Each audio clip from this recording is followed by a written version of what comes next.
Hello friends, know everything या YouTube चॅनलमध्ये मी तुमच्या मनापासून सहर्ष स्वागत करते। आज मी तुम्हाला खोकल्यावरती एक साधा सोपा आणि रामबाण असा उपाय या ठिकाणी बनवून दाखवणार आहे। जर मित्रांनो तुमच्या छातीमध्ये कफ साठला असेल, घशामध्ये इन्फेक्शन झालं असेल, जर घशामध्ये खवखव जाणवत असेल, जर तुमचा घसा दुखत असेल, घशाला सूज आली असेल, सर्दी होण्यापूर्वीची जी प्रक्रिया आहे ती जर तुम्हाला जाणवत असेल, तर मित्रांनो हा उपाय तुम्ही करायचा आहे आणि तुमच्या या ज्या समस्या आहेत त्या तुमच्या चुटकीसरशी बऱ्या करण्यासाठी हा उपाय तुम्हाला नक्कीच मदत करणार आहे।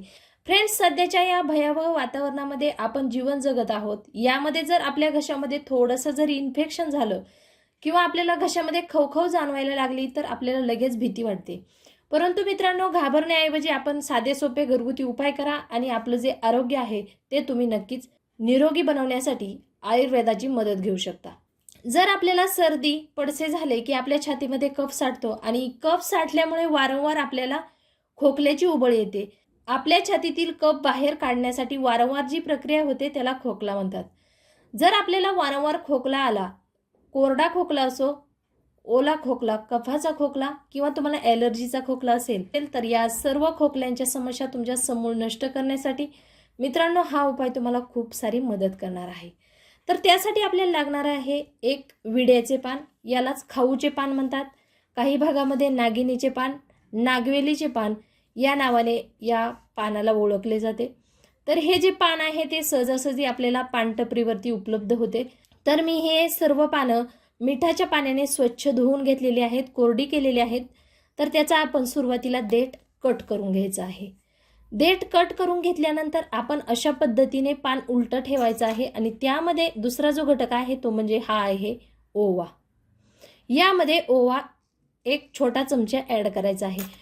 तर मित्रांनो, हे जे नागिनीचे पान आहे यामध्ये कॅल्शियम, थायमिन, कॅरोटीन नावाचे घटक मुबलक प्रमाणामध्ये असतात। त्याचबरोबर यामध्ये खनिजे देखील असल्यामुळे आपल्या घशातील इन्फेक्शन पूर्णतः बरे करण्यासाठी आपण अशा पद्धतीने या पानाचा विडा तयार करायचा आहे।